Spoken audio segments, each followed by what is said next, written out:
Everyone has a free shipping threshold. Almost no one tracks what percentage of customers actually hit it. That number, the free shipping conversion rate, is one of the biggest revenue opportunities that's hiding in plain sight right now. Hey, it's Andrew. Hey, it's Josh. Josh, what is the free shipping conversion rate and why isn't anyone tracking it? Yeah, so the free shipping conversion rate is basically just taking the total percentage of orders that hit the free shipping threshold for your brand and determining what percentage of those orders didn't meet free shipping. It's pretty straightforward. Mm-hmm. And are brands tracking that today, do you think? No, the brands that I've talked to are not tracking that, at least not to such a granular level where they could tell me the actual percentage of orders that are missing free shipping. That's usually pretty eye-opening, and it's something that's really actionable too. So it's definitely something we recommend brands pay attention to and that we recommend brands take action on. Yeah. And I think that when I look at all the data that's in Shopify, especially the reports that are available, this information is not really easily surfaced. It's actually an expensive computation to make. I wouldn't say it's a Shopify limitation. All that data is there, but I also think that brands are not asking that question on a regular basis.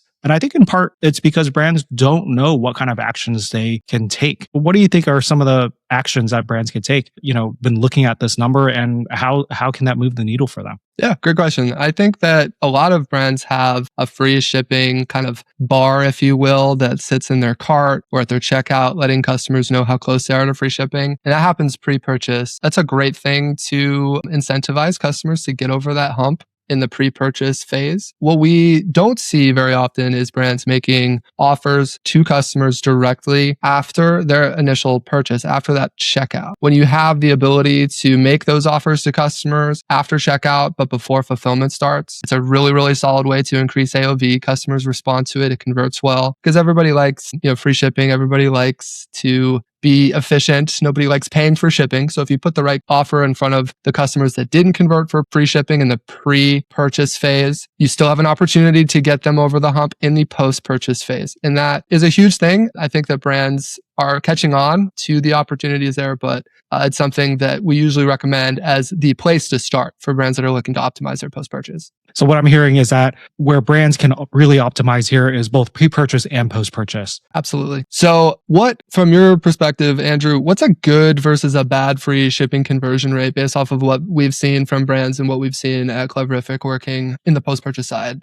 Yeah, I think that's a great question. And this can be a difficult one to have a real hard benchmark for because every brand is going to be different here. And it depends a lot on your price point. But I would say that from what the data that we've seen here is that if you have a free shipping conversion rate of less than 30% or even somewhere between 30 to 50%, there's a real chance that you can do more work to get that moved up. We see some of the best performing brands that we work with are having free shipping conversion rates of 80+%. So that tells you what's possible there in order to get customers to spend more with you and the things that you could potentially do to incentivize customers to spend with you. If you're able to move that number from say 30 to 40 to 80%, even at the high end, worth millions of dollars in opportunity. It's something that, speaking to what you were saying earlier, that you can throw almost a whole kitchen sink at in the pre-purchase phase, on the checkout, and then further in the post-purchase phase as well.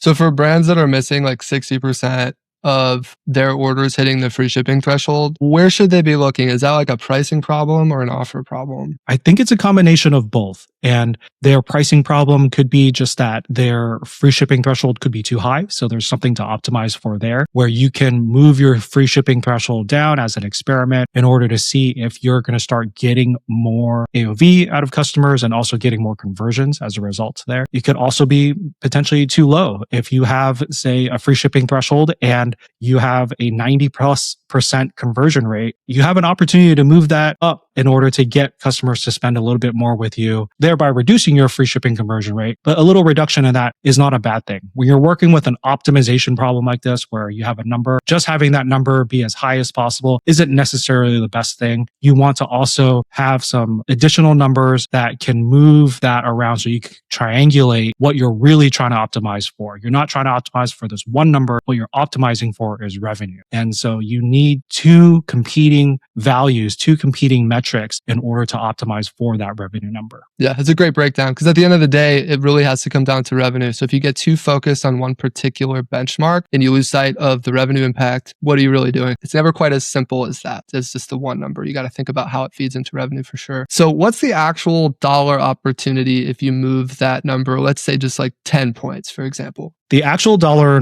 amount that we've seen in 7 and 8 figure brands can be as much as 10% of their total annual revenue, or all the way up to 20%. It's potentially unreasonable to expect that you're going to get 100% conversion rate on free shipping at potentially a high threshold. Great targets to be looking at, I think, are around 60 to 70% conversion rate there. The way we look at what that opportunity is, what we do is we run the data on all of those orders, and then we take the average item price and we add enough items to meet that free shipping threshold. That number can come out to, for a 7-figure brand, it's in the millions. It's a 7-figure number. For a $100 million brand, we're seeing opportunities of $13 to $15 million.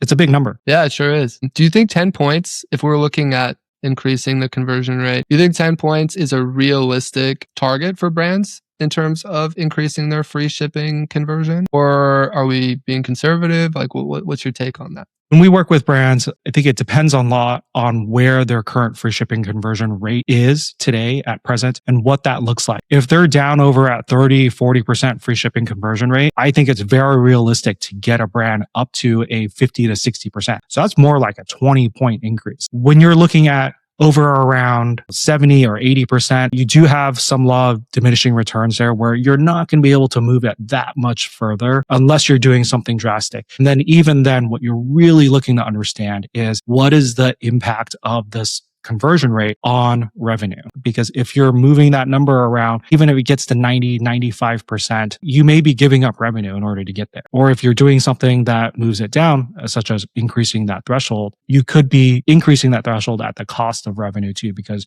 customers just may not be converting as much, or they may not be buying as much, or they decide that it's not worth it for them. You really have to strike that right balance. And the way that you strike the right balance there is through having a small constellation of KPIs there that tells you if you're moving in the right direction. To kind of tack on to what we were talking about earlier with regard to not getting too focused on one particular KPI or one particular benchmark, but the way that those KPIs and benchmarks are interacting with total revenue is so important. And one of the things that I've really enjoyed about doing these audits for brands, we've done audits for brands that are in the 7-figure range all the way up to the 9-figure range. But what's really fun is seeing that in a lot of cases, opportunities for even like a $5 to $10 million brand can be in the million. That's so exciting, especially right now. Cost of acquisition is going up. Brands are trying to figure out, how do I maximize AOV? How do I maximize CLV? Really cool to be able to share that kind of data and those kinds of new ways of thinking about being successful as a e-commerce brand going into 2026. I think a lot of merchants tend to think about optimizing for free shipping conversions on the pre-purchase side. But in practice, I think we're seeing a lot of success on the post-purchase side. Why do you think it's easier to get conversions here post-purchase than pre-purchase? Yeah, there's been so much focus, so much money, so much energy, and so many great perspectives that have gone into really perfecting and optimizing pre-purchase. And post-purchase is kind of the next frontier. It's kind of a green field for a lot of brands that they haven't taken that step. There hasn't been as much energy, there hasn't been as much time, money, etc., into perfecting and optimizing post-purchase as there has been in the pre-purchase phase. The difference between 1% and 2% is 100%, right? That's something that we talk about a lot. The first mile in a marathon with regards to optimization, in this case, like if we're going to use that analogy, is going to be a lot easier than like the 12th or the 16th, etc. So getting those quick wins for brands is easier because there's so much greenfield. There's so much that brands haven't done. Because of that, it's really easy for brands to get really quick wins on the post-purchase side. Yeah, I think you hit the nail on the head on that. One of the things that has been difficult for at least a good amount of time on the Shopify platform is that some of the platform capabilities just haven't been there for a long time in order to enable some of this. And sometimes we've seen merchants come to us and they've been working with another post-purchase system. And what they've explained is that the way that some of those systems work causes a new pick and pack list to appear in their 3PL, whereas ours doesn't. That problem with the new pick and pack list is that it really eats into their margin because where adding an item adds minimal cost to an existing order, generating a new pick and pack list there means that they're paying all those fees over again for some addition, which may not net out to be the right margin there. With these new platform limitations, we're able to do a lot more and help merchants a lot better while retaining their margins there. Great call out. Another thing that I really like talking about with brands is the psychological impact of post-purchase versus pre-purchase. On the pre-purchase side and on the post-purchase side, you really aren't going to get a good idea of what does and doesn't work unless you put yourself in the customer's shoes. You have to be thinking from the customer's perspective, and then you test. You actually have to put it in front of customers and see what works and see what doesn't. You can't iterate on where to start unless you put yourself in the customer's shoes. Think about it from the customer perspective. So one of my favorite things to talk to brands about and to think about is the difference psychologically in making an offer pre-purchase versus post. What's different about the customer's mindset 15 minutes after checkout versus pre-purchase? What the customer behavior data tells me is that customers on the pre-purchase end, they're really trying to decide if they're going to commit to your brand and move forward. That's their main point of decision making there. Am I going to jump in with my feet first and throw down my credit card to trust this brand with my money to provide the value that I want them to provide for me, right? They're actively looking for the value that the brand's going to provide for you. After checkout, after they've done that and converted there, now they're in a position where they've committed to you and they're really engaged with your brand. And this is an opportunity to give them more value that they could take advantage of, and then also set up the relationship to further retain them in the future. Whether they convert on the existing value today or not, in the future, you'll have some additional swings in order to draw them in, incentivize them back into your store and get them to buy again and get more value from you. And then after they've purchased from you, not just 2, maybe 3, 4 times, they're your customer. They're a loyal customer at that point who they are thinking of themselves as, I'm a Vuori person versus I am a Lululemon person, for example. So I think that mindset difference of, hey, am I committing or versus I am in now is a really big shift. And that's an opportunity for brands to come in and really re-up and solidify that relationship. I totally agree with everything you said. There is also a lot of potential with making offers to customers post-purchase and their receptiveness to those offers post-purchase simply because it is a pattern disruption. Customers are used to seeing everything under the sun thrown at them pre-purchase and maybe even immediately after post-purchase, right? With a one-click upsell, which still, that's great. That's certainly a part of our approach. But customers aren't as used to seeing offers sent to them via email 15, 20, 30 minutes later. And if the offer is good and it's compelling, add this to your order for 20% off or something like that. It doesn't even have to necessarily be that steep. Psychologically, all of a sudden, it's an opportunity for them versus just something that they're used to skipping and clicking through. I think the pattern disruption is really big. Psychologically, seeing an offer as something that is a limited time to add to their existing order and it's tied to that. It's like, oh, you're getting 20% off because you're adding this to your existing order. It's like huge. So we talked a little bit earlier about how we calculate free shipping opportunities for a specific brand. I'd love it if you could go into more detail, Andrew, and more specifics on what that looks like, why it's different from brand to brand, and what the impact is there. Yeah, absolutely. What we do when we calculate the free shipping opportunity for a specific brand, first, it's based on, of course, their free shipping conversion rate. And what we do there is for any specific time period, we look at all the orders in that time period, and then we tally up the line item cost there, because that's generally what is determining whether they qualify for free shipping or not. And then we look at their free shipping threshold, either whether it's something that they published on their site or it's something that they added to a Shopify script that executes in the cart, or if it's something that they put in as a automatic discount in their Shopify discounts catalog. From there, it's a very straightforward way to just tally up every single order and compare it to the threshold. And sometimes we get very granular where we can compare it to the threshold at the time if we know that the merchant was making or doing some sort of experiment. In general, you can just use a wide swath or paint with a broad brush there and say that, if it's $60, then that's what we're going to assume that it was $60 for that entire time period. From there, we can end up with a very simple number that tells us what percentage of orders converted. And now when we look at free shipping opportunities, opportunity, what we do there is in that time period, we look at all the items that were ordered in that time period, and we do a simple division there to say what the average item price is. Now, to calculate the opportunity, we look at every individual order, whether it was above or below the threshold. If the order was below the threshold, we add the average item cost to that order until we meet or just meet the threshold.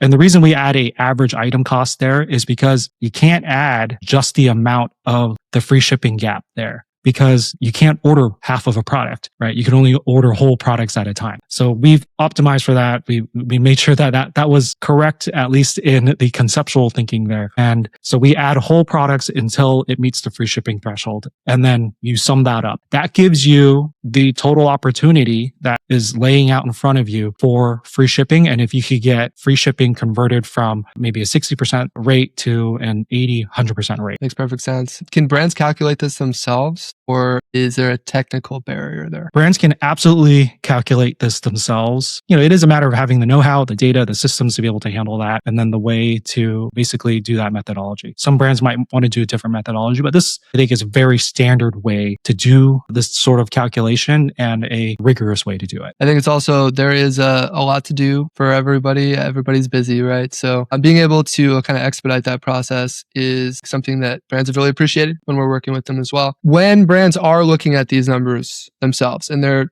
we have brands that come to us with, hey, we have some numbers as well, and they'll share them with us. What's the one thing that most brands miss or miscalculate that throws off their understanding of post-purchase or free shipping thresholds and stuff like that? The stuff we've been talking about. In my experience, something that brands should consider when they're looking at their data is the time frame and the period that the data is reporting for. For example, one of my gripes with CLV generally is that CLV is almost always calculated for the entire lifetime of a customer, which, yes, you definitely want to know a customer is with us or is acquired. How much are they going to spend with us all time? That tells you a lot about kind of their acquisition there and what that acquisition was worth. However, I think it's really useful to look at that number from a set time frame, such as 365 days, just 1 year, so that you can get a better sense of how far you're able to move that number year over year. And in a way that really can be visualized and that matters. Because if you're otherwise looking at, say, CLV for all time, and you make some even significant changes, that's still going to result in 0.1, 0.5% increase year over year of CLV, because it's going to be dominated by the history of the product pricing or sales in the past from that customer, rather than the new things that you've done today. If you start constraining that a little bit more to an annual look for CLV, which I think is somewhat unconventional for brands to be looking at that way, then you actually get a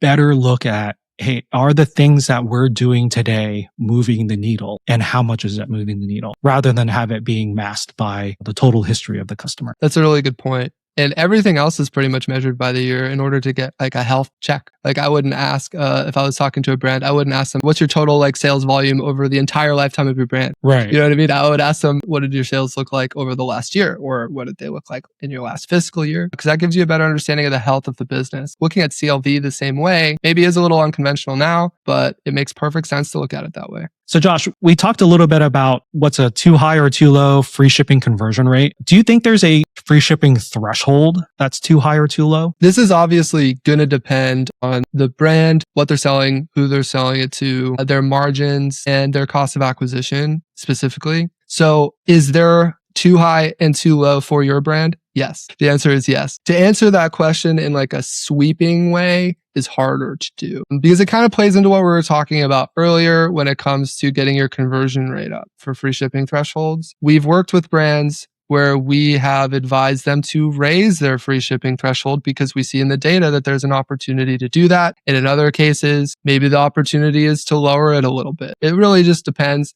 Everything has to feed back to revenue and what's going to drive the most revenue. There isn't one single benchmark or KPI that's going to tell the whole story there. That makes a lot of sense, Josh. And AOV is one of the big metrics that we look at there. What are some of the big metrics that we look at to really inform decisions around free shipping threshold? So I'd say that AOV is the most important. You mentioned CLV over at 365 days. That's definitely going to inform the decision as well. average unit cost for most popular product within that brand's catalog, and then also maybe either averaged with or factored into the most likely item to be bought next in the customer journey for that particular brand. And then, of course, this has to be kind of tempered with things like cost of acquisition, margins around fulfillment, etc. So, I mean, it's kind of like finding that sweet spot. It's hard to look at, like I mentioned earlier, it's hard to look at one data point as a kind of North Star here. It's really about finding a sweet spot that works across a range of business benchmarks and KPIs that are going to work for that particular brand. Yeah, that's definitely right there. When I think about this problem, I kind of visualize it. If I could bring everybody back to their trauma around high school math and calculus there, it's this area under the curve optimization problem where it's a multivariate, multifactored problem that we're trying to maximize this area under the curve. And that area under the curve is, of course, revenue. Hey, thanks, Josh. That was a really great conversation. We talked about free shipping conversion rate. We talked about benchmarks for that number. We talked about the free shipping threshold that merchants are setting and framework for brands to think about how to set that to optimize their revenue. Really great conversation. Thank you so much. Yeah, absolutely. Thanks, Andrew. I love having these conversations. Looking forward to next time. If you're a brand listening to this right now, you're doing at least 5 million in sales annually, and you've got a healthy conversion rate of 2.5% or above on your pre-purchase side. If you're curious about getting your own data around your post-purchase performance and where your opportunities are, go to cleverific.com to sign up for your complimentary PRO audit now and book a call with us. We would love the opportunity to chat with you and help you make more money.